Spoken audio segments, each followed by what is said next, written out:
hello viewers আপোনালোক সকলোলৈ ধন্যবাদ জনাই আজি আপোনালোকৰ ওচৰত লৈ আহিছো এক ৰেচিপি এয়া ভুল হয় এয়া মোৰ গছৰ ভুল হয় ভুলখিনি মই উঠাই আনি প্ৰথমতে ইয়াৰ আগফাল আৰু পিছফালটো কাটি লৈ লৈছো আৰু পিলাৰেৰে ইয়াৰ বাকলি গুচাই আছো ভুলৰ আঞ্জা গৰমৰ দিনত প্ৰত্যেকৰে খায় আৰু ইয়াৰ বিভিন্ন ধৰণে বনাই খাব পাৰি আহকচোন আজি মই ভোলক একেবাৰে সহজ পদ্ধতিত আৰু বহুত টেষ্টিকে বনাবলৈ লৈছো আপোনালোকে নিশ্চয় ভাল পাব আৰু কেনেকৈ বনাও আপোনালোকে ভাল পালে নিশ্চয় মোক উৎসাহিত কৰিব প্ৰথমতে মই ভোলখিনি ধুনীয়াকৈ বাকলি গুচাই ধুই লৈ লৈছো আৰু ইয়াক সৰু সৰু পিচকে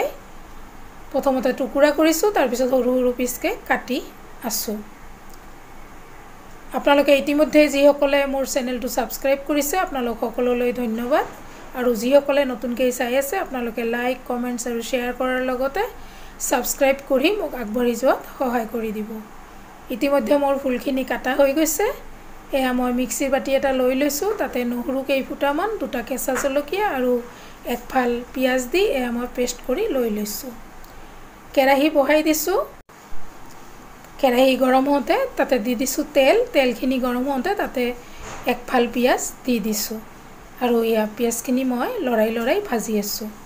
পিয়াজখিনি ৰঙচুৱা হওঁতে তাতে পিয়াজ কেঁচা জ্বলা আৰু নহৰুৰ পেষ্টখিনি দি এয়া ভালদৰে মই লৰাই আছো আৰু কেঁচা গন্ধ যোৱালৈকে ইয়াক ধুনীয়াকৈ ভাজি আছো এয়া ভাজা প্ৰায় হৈ গৈছে তাতে দি দিছো এচামুচ নিমখ এচামুচ হালধি গুড়ি এচামুচ জিৰা গুড়ি এচামুচ ধনিয়া গুড়ি আৰু এচামুচ জলকীয়া গুড়ি দি এইখিনিকো মই ভালদৰে এয়া লৰাই অকমান দেৰি মই ইয়াক ধুনীয়াকৈ ভাজি লৈ লম এয়া মছলাখিনি ধুনীয়াকৈ ভাজা প্ৰায় হৈ আহিছে আৰু ইয়াক আকৌ এবাৰ লৰাই দি ইয়াতে একাপ জোখত পানী দি দিছো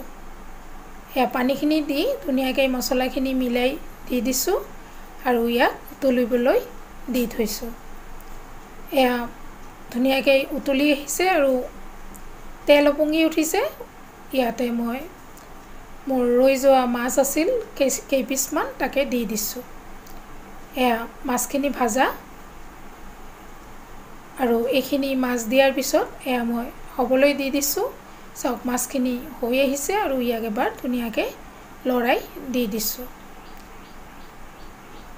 গোটেই পানীখিনি প্ৰায় শুকাই আহিছে ইয়াতে এতিয়া দি দিম মই ভোলখিনি এয়া ভোলখিনি মই ওপৰত দি দিছো আৰু ইয়াক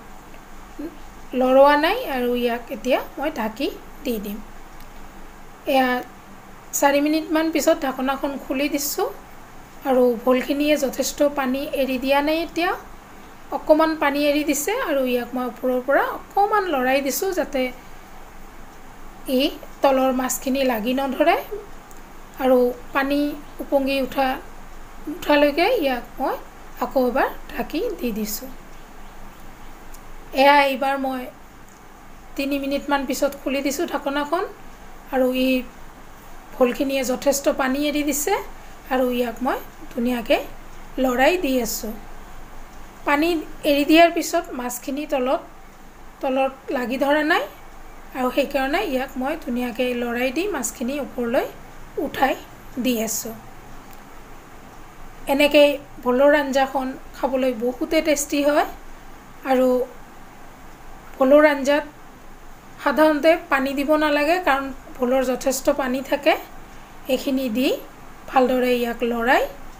আকৌ এবাৰ ইয়াক মই ঢাকি দি দিম এয়া ঢাকি দি দিছো এতিয়া আঞ্জাখন প্ৰায় হৈ আহিছে আৰু ইয়াক আকৌ এবাৰ মই ধুনীয়াকৈ লৰাই দিছো আৰু লৰাই দি ইয়াক আৰু অকণ দেৰি হ'বলৈ এৰি দিব লাগিব কাৰণ ভোলখিনি এতিয়া বগা হৈয়ে আছে আকৌ এবাৰ এয়া ঢাকনাখন দি দিছো আৰু 3 মিনিটমান পিছত ঢাকনাখন খুলি দিছো এয়া ধুনীয়াকৈ আঞ্জাখন হৈ আহিছে ধুনীয়াকৈ ওপৰত তেল উপঙি উঠিছে এতিয়া মই এয়া এবাৰ ধুনীয়াকৈ লৰাই দি ইয়াক মই নমাই লৈ ল'ম এয়া মই কেৰাহীখন নমাই দি দিছোঁ আৰু অকণমান ঠাণ্ডা হ'বলৈ ইয়াক থৈ দিছোঁ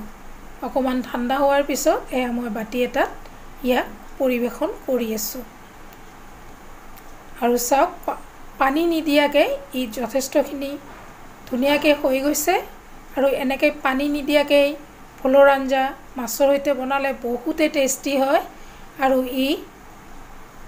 এবাৰ খালে বাৰে বাৰে ইয়াক এনেকৈ বনাই খাবলৈ মন যাব আপোনালোকে নিশ্চয় এনেকৈ